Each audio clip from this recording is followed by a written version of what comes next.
Şimdi siz bu hakikatleri meclislerde gündem ettiğinizde, insanların arasında dillendirdiğinizde hemen şöyle bir tip insan çıkar.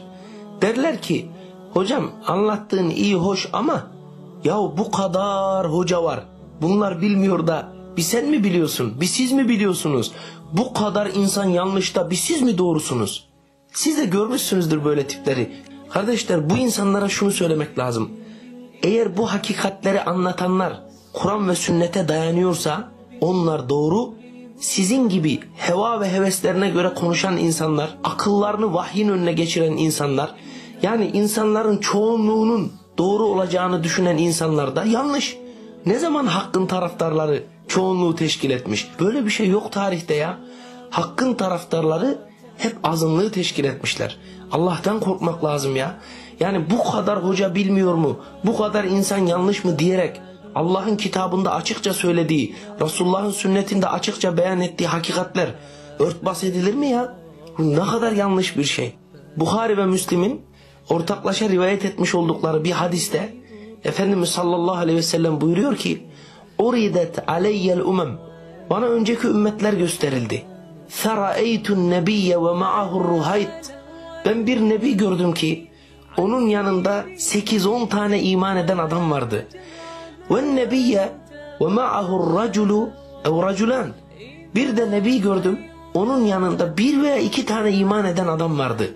Ve ra'eytun nebi leyse ma'ahu ahad.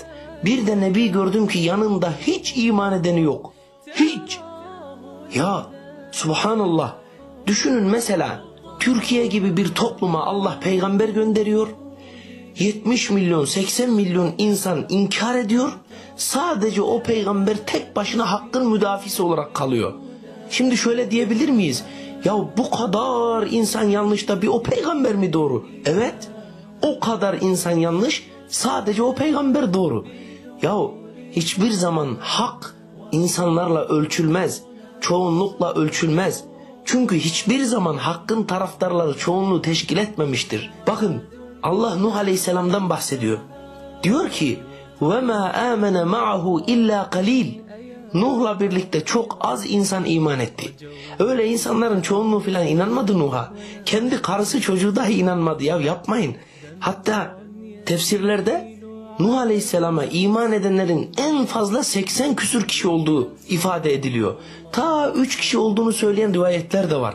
Hadi biz en üst seviyeyi esas alsak, yani 80 küsür kişinin iman etmiş olduğunu düşünsek, bunu kabul etsek, kardeşler 11 yıla bir tane adam düşüyor ya.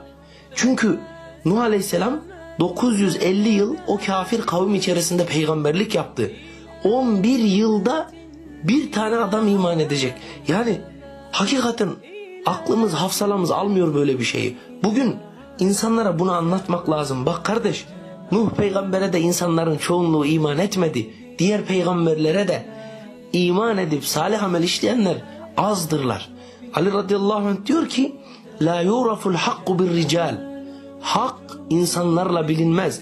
Velakinner ricale yurafune bil hak. Ancak insanlar hakla bilinirler. Yani biz bakacağız.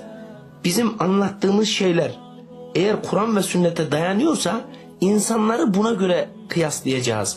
İnsanları ölçü alıp, esas alıp değerlendirmemizin merkezine oturtup da hakkı onlara göre değerlendirmeyeceğiz. Çünkü hiçbir zaman insanların geneli hakka tabi olmamıştır.